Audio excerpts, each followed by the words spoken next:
الحمدللہ الذی ہدانا لہذا وما كنا لنہتدی لولا ان ہدانا اللہ الحمدللہ الذی ہدانا لہذا وما كنا لنہتدی لولا ان ہدانا اللہ الحمدللہ الذی ہدانا لہذا وما كنا لنہتدی لولا ان ہدانا اللہ اللہم لک الحمد انت نور السماوات والارض اللہم لک الحمد انت قیم السماوات والارض اللہم لک الحمد انت رب السماوات والارض اللہم لک الحمد انت ملک السماوات والارض اللہم انت حق وقولك حق ولقاؤك حق ووعدك حق والجنة حق والنار حق والنبيون كلهم حق ومحمد رسول الله حق اللهم آمنا بك ولك أسلمنا وإليك أنبنا وإليك حاكمنا وبك خاصمنا اغفر لنا ما قدمنا وما أخرنا وما أسررنا وما أسرفنا أنت أعلم بنا أنت أعلم به منا يا رب العالمين أنت إلهنا لا إله إلا الله اللهم صل وسلم وبارك على سيد المرسلين وإمام المتقين وخاتم النبيين ورحمة للعالمين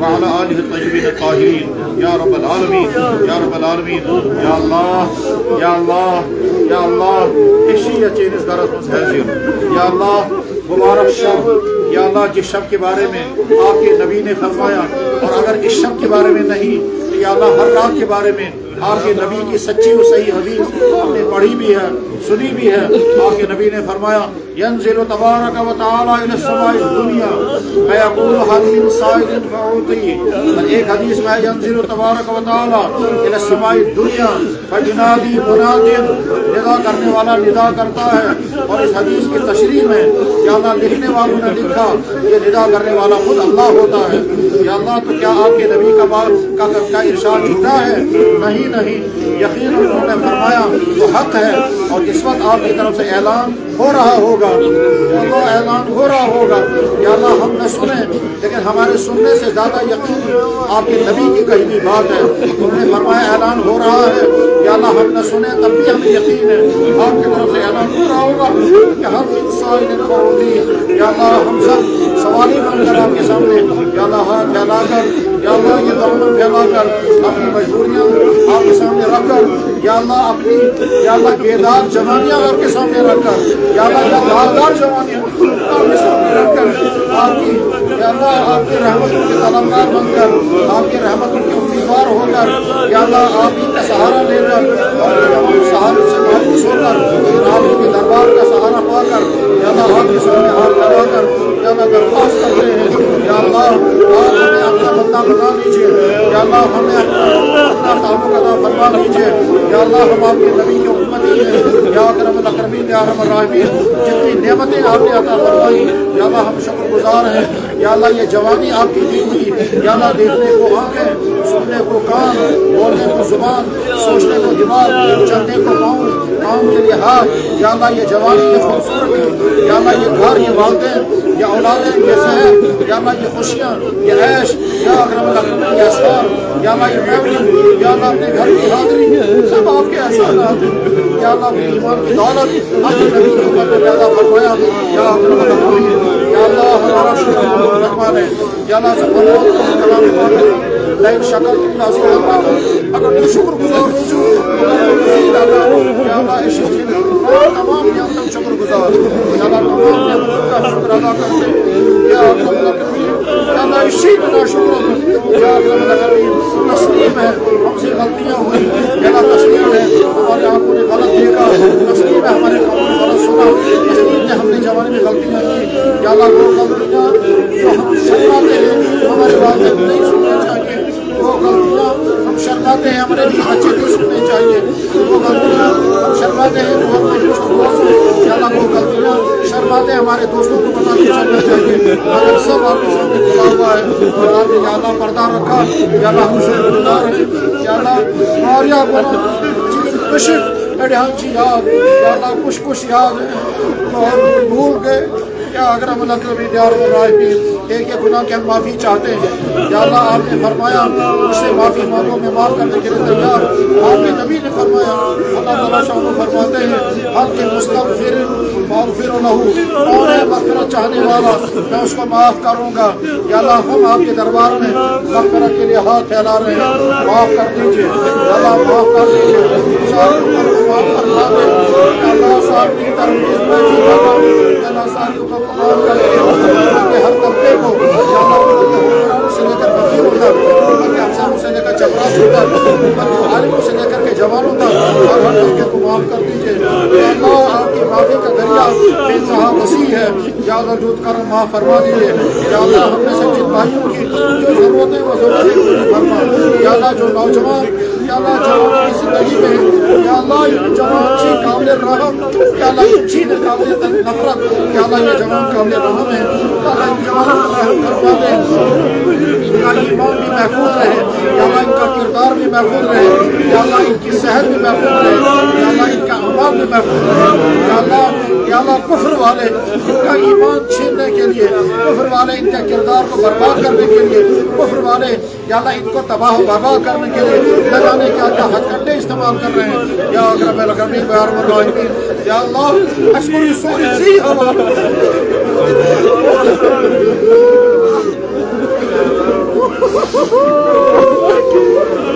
یا اکرم الاکرمین یا ارحم الراحمین یا اللہ ہماری ایمان کی بھی حفاظت فرما جوانوں کی جوانی کی بھی حفاظت فرما ان کا کردار بھی محفوظ فرما یا اللہ جو تعلیمی زندگی میں ہے ان کی زندگی کو کامیاب تعلیمی زندگی بنا دے یا اللہ پھر ان کو اچھا روزگار عطا کر دے پھر اچھا نکاح عطا کر دے یا اللہ پھر اچھی صحت عطا کر دے اچھا گھر عطا کر دے اور اچھی جوانی عطا کر دے اچھا دینداری کا ماحول عطا کر دے یا اکرم الاکرمین یا ارحم الراحمین جن کے گھروں میں یا اللہ جن کے نکاح نہیں ہوئے ان کے نکاح آسان بنا دے یا اللہ جن کے نکاح ہو گئے یا اللہ اولادوں کے انتظار میں ہے یا اللہ آپ کے خزانوں میں کوئی کمی یا اللہ اولادیں عطا کر دے یا اللہ اولادیں عطا کر دیجیے یا اللہ آپ وہی اللہ ہے 120 سال کی عمر تھی حضرت زکریا کی اور 90 سال کی عمر تھی حضرت زکریا کی بیوی کی اور جب زکریا علیہ السلام نے کہا یا اللہ اولاد دے دے آپ نے فیصلہ فرمایا اولاد تجھے ملے گی زکریا علیہ السلام نے حیران ہو کر پوچھا یا اللہ اس بڑھاپے میں سفید بالوں کے اندر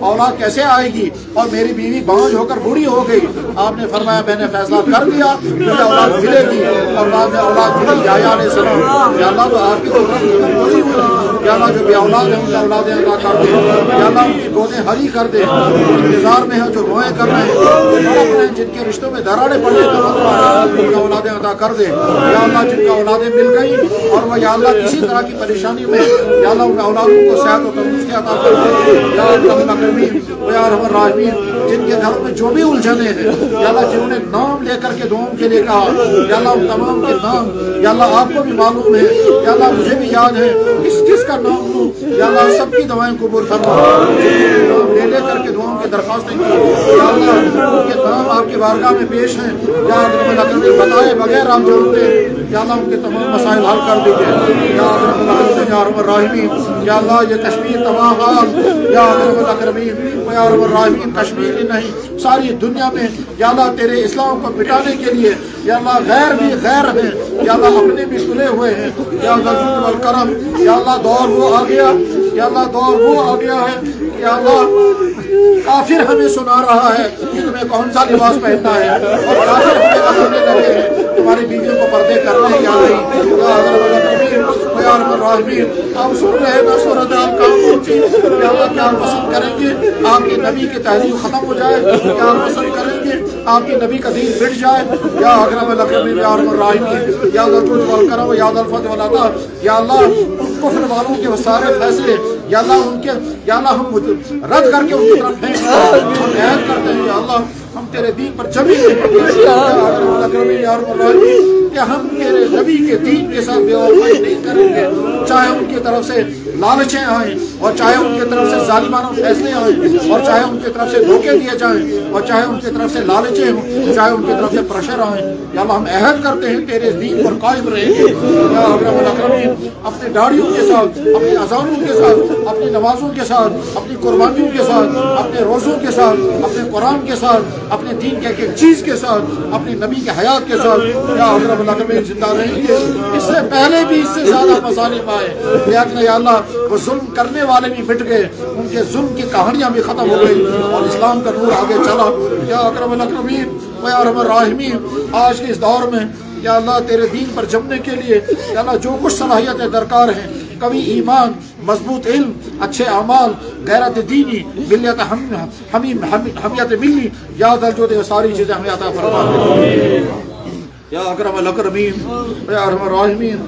یا اللہ ہم اپنے تمام مسائل آپ کی بارگاہ میں پیش کرتے ہیں یا اللہ ہماری روحانیت بھی مضبوط بنا دے، ہمارا علم بھی مضبوط بنا دے، ہمارا اخلاق بھی اچھے بنا دے یا اللہ ہمارا رویہ اچھا کر دے یا اللہ ہم کو ایسا اچھا بنا دے کہ ہم پیارے جوان بن جائیں یا اللہ اتنا اچھا بنا دے ہم اچھے افسر بن جائیں، ہم کو اچھا بنا دے ہم اچھے شوہر بن جائیں، اچھے دوست بن جائیں، اچھے بھائی بن جائیں، اچھے اولادیں بن جائیں، اچھے داماد بن جائیں، اچھے رشتہ دار بن جائیں، اچھے محلے والے بن جائیں یا اکرم الاکرمین یا ارحم الراحمین۔ اچھا بننے کے لیے جو کچھ چاہیے وہ ساری عطا کر دے یا اللہ۔ جناب رسول اکرم صلی اللہ علیہ وسلم نے اپنی مبارک زندگی میں جو جو کچھ مانگا تو وہ ساری چیزیں ہمارے مقدر میں لکھ دے یا اللہ ہم سب کی طرف سے یا اللہ ہم سب کی طرف سے یا اللہ ہزاروں نہیں ہزاروں نہیں، لاکھوں نہیں یا اللہ لاکھوں بھی نہیں، کروڑوں نہیں یا اللہ کروڑوں بھی نہیں، اربوں خربوں صلاۃ و سلام ہم سب کی طرف سے ہمارے نبی محمد رسول اللہ کی خدمت میں پہنچا دے۔ ان کے روح مبارک کو مسرت ہو شب برات کی رات میں ہزاروں مسلمانوں نے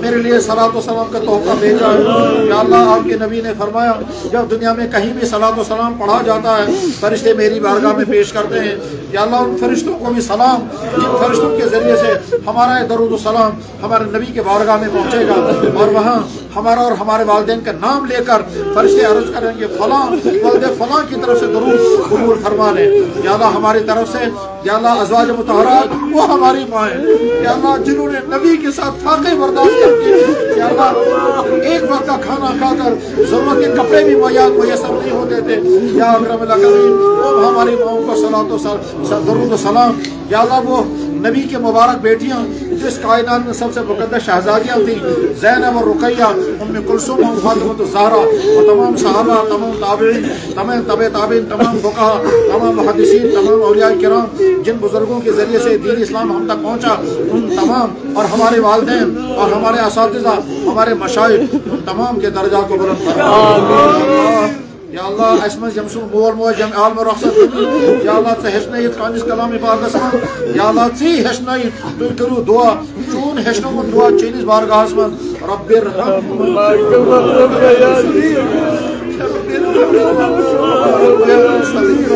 یا اللہ جن کے والدین پہلے چلے گئے ان کی بھی، جن کے والدین قریب میں گئے ان کی بھی مغفرت فرما دے یا اللہ۔ جن نبی صلی اللہ فرمو جب انسان یہ عالم و رخصت کسان تمشن تمام اعمال کسان منقطع مگر ترن عمل سوال روزن چالو تم تریو عمل مشاعر نیک اولاد مریض ماز خود دعا کرے یا اکرم الاکرمین۔ اشی دعویٰ کرنا اشی نیک مگر یا اللہ یہ دعویٰ چھو ضرور اشی پنس مریض ماجن اولاد یا اللہ سون دعا کر سینس مریض ماجن قبول یا اللہ۔ اگر مول موجن یا اللہ زندہ ہیں تو والدین کو صحت و تندرستی کی توفیق عطا فرما یا اللہ۔ والدین کے دلوں میں اپنی اولادوں کے متعلق جو خواب ہے یا اللہ وہ خواب پورے کر دے یا اللہ۔ ہمارے بھی ہماری اولادوں کے بارے میں جو خواب ہے وہ خواب پورے کر دے، اپنے پچیس بچی کے لیے جو خواب ہمارے ہیں یا اللہ وہ خواب پورے کر دے یا اللہ۔ یہ فیصلے والی رات ہے یا اللہ، فیصلے والی رات ہے، فیصلہ کر دیجیے یا اللہ۔ فیصلے والی رات ہے، فیصلہ فرما دیجیے یا اللہ۔ بے اولاد کے لیے اولاد کا فیصلہ کر دیجیے، بے علموں کے لیے علم کا فیصلہ کر دیجیے، بے روزگاروں کے لیے روزگار کا فیصلہ کر دیجیے، بے نکاحوں کے لیے نکاح کا فیصلہ کر دیجیے یا اللہ۔ اپنے گھروں کے لیے گھر کا فیصلہ کر دیجیے، مصیبت زدوں کے لیے مصیبت ہٹ جانے کے فیصلے کر دیجیے۔ یا اللہ ہم اپنی اولادوں کے لیے جو خواب دیکھتے ہیں، جو تمنا ہے، ایک ایک بچے کے ایک ایک خواب کو پورا کر دے۔ یا اللہ ان کا علم، ان کا عمل، ان کا صلاح، ان کا تقویٰ، ان کا روزگار، ان کے رشتے سارے بہتر سے بہتر کر دیجیے۔ یا اکرم الاکرمین، یا ارحم الراحمین، پوری دنیا کے مسلمان جہاں جہاں جن جن مصیبتوں کا شکار ہیں، چاہے وہ مصیبتیں غیروں کی طرف سے ہیں یا اپنوں کی طرف سے ہیں، یا اللہ مسلم ممالک میں ہوں یا غیر مسلم ممالک میں، جہاں جہاں کے مسلمان جن جن مصیبتوں کا شکار ہیں اور جن کی طرف سے ہیں، یا اللہ جو ظالم بنے ہوئے ہیں، یا اللہ ان کو ظلم سے روک دے۔ یا اللہ آج کے زمانے کے جو فرعون و قارون، آج کے زمانے کے جو فرعون و نمرود ہیں، یا اللہ آپ کو طاقت ہے، آپ انہیں کو ہدایت دے سکتے ہیں، اور اگر ان کے مقدر میں ہدایت نہیں ہے تو یا اللہ جیسے نمرود اور فرعون کو تو نے چن چن کر تباہ کر دیا، یا اللہ تیری طاقتیں ختم تو نہیں ہو گئی؟ یا اکرم الاکرمین، انہیں طاقتوں کے ساتھ آج بھی موجود ہے جس طاقت سے تو نے مچھر سے نمرود کو برباد کرا دیا اور دریا میں فرعون کو غرق کرا دیا، اور قوم عاد اور قوم ثمود کو یا اللہ طوفانوں اور ہواؤں سے برباد کر دیا، اور مکڑی کے جالے کے ذریعے سے اپنی نبی کی حفاظت کرائی، اور طیران ابابیل سے اپنے کعبے کی حفاظت کرائی۔ یا اللہ تیری طاقت ہے آج بھی اسی طرح سے، یا اکرم الاکرمین انہیں طاقتوں کو ظاہر فرما دے۔ آج کے زمانے میں اپنے نبی کے اسلام کی یا اللہ حفاظت پوری دنیا میں فرما دے۔ ساری دنیا میں تیرے دین کو مٹانے کے لیے تمام طاقتیں جٹی ہوئی ہیں، میڈیا میں لگا ہوا ہے، فوراً کام کر رہے ہیں، حکومتیں لگی ہوئی ہیں، حتیٰ کہ مسلمان حکمران بھی یا اللہ تیرے نبی کا دشمنوں کا ایجنڈا آگے چلاتے ہوئے تیرے نبی کے دین کو ختم کرنے پر تلے ہوئے۔ یا اکرم الاکرمین، یا ارحم الراحمین، یا ذو الجود والکرم، یقیناً تیرے نبی اپنے قبر مبارک کے اندر بلکتے ہوں گے، کہتے ہوں گے کہ میرے دین کو میرے کلمہ پڑھنے والے بھی مٹا رہے ہیں، اور دشمن تو دشمن ہی ہے۔ یا اللہ یہود و نصارہ سے کیا گلا، یا اللہ ظالموں سے کیا گلا جب اپنے ظالم سے ظالم تر بنے ہوئے ہیں۔ یا ذا الجود والکرم، یا ذا الفضل والعطا، یا اللہ اس دنیا میں آج سب سے زیادہ مظلوم تیرے نبی کا دین۔ یا اکرم الاکرمین، مسلمان عیاشوں کے ساتھ زندگی گزار رہے ہیں، عیاشوں کے ساتھ زندگی گزار رہے ہیں، لوگ اللہ اپنی عیاشوں کے ساتھ مگن ہیں، مگر تیرے نبی کا دین مٹ رہا ہے۔ جوانوں کی جوانی میں تیرے نبی کا دین نہیں، مسلمانوں کے دفتروں میں تیرے نبی کا دین نہیں، عورتوں کے جسموں پر تیرے نبی کا دین نہیں۔ یا اللہ مسلمان عورت فخر کے ساتھ کہتی ہے میرا جسم میری مرضی۔ یا ذو الجود والکرم، یا ذا الفضل والعطا، وہ کتنا جلال پر آتا ہوگا، اور تیرے نبی کی بارگاہ میں جب یہ رپورٹیں پہنچتی ہوں گی وہ کیسے اپنی قبر میں بلکتے ہوں گے کہ میری امت کی خواتین عائشہ اور فاطمہ کو نمونہ بنانے کے بجائے ناچنے والی عورتوں کو اور ننگی والی عورتوں کو اپنا نمونہ بنا رہی ہیں۔ یا اکرم الاکرمین، یا ارحم الراحمین، کیا ہو گیا ان مسلمانوں کی بے غیرتیوں کو کہ اپنی بیٹیاں غیروں کے ساتھ بھیجنے کے لیے غیروں کے ساتھ بھیج رہے ہیں، اور مسلمانوں کی بیٹیاں غیروں کے ساتھ روانہ ہو رہی ہے۔ جب روتے یا اللہ جو سنتے ہیں تو یا اللہ حیران ہوتے ہیں کہ مسلمانوں کو کیا ہو گیا کہ اپنی بیٹیاں غیروں کے ساتھ چکر کاٹنے کے لیے بھیجتے ہیں اور وہ اس وقت لٹا کر کے واپس آتی ہیں۔ یا ذو الجود والکرم، یا ذا الفضل والعطا، پردوں کے پیچھے کیا کیا ہو رہا ہے سب آپ کے سامنے کھلا ہوا ہے۔ یا اللہ کس کس سے کہیں اور کیا کیا کہیں۔ یا ذو الجود والکرم، اپنا سارا حال غم یا اللہ اس مبارک رات میں آپ کے سامنے پیش کرتے ہیں۔ یا اللہ فیصلے فرما دے، یا اللہ فیصلے فرما دے، اپنے دین کے بچنے کے فیصلے فرما دے۔ تیرے دین کو مٹانے کے لیے نہ جانے کیا کیا قلم اور کیا کیا زبانیں اور کیا کیا منصوبے چلائے جا رہے ہیں۔ یا اللہ اپنے اس دین کے بچانے کے لیے فیصلے آپ خود ہی فرما دیں۔ یا ذو الجود والکرم، یا ذا الفضل والعطا، جناب رسول اکرم صلی اللہ علیہ وسلم نے، تمام صحابہ نے، تمام تابعین نے، تمام فقہا نے، تمام محدثین نے، تمام اولیاء نے جتنی دعائیں جب بھی مانگی ہیں وہ ساری دعائیں ایک ایک مسلمان کے حق میں یا اللہ قبول فرما دے۔ ربنا تقبل منا انک انت السمیع العلیم وتب علینا انک انت التواب الرحیم۔ سبحان ربک رب العزة عما یصفون والسلام علی المرسلین الحمد للہ رب العالمین برحمتک یا ارحم الراحمین۔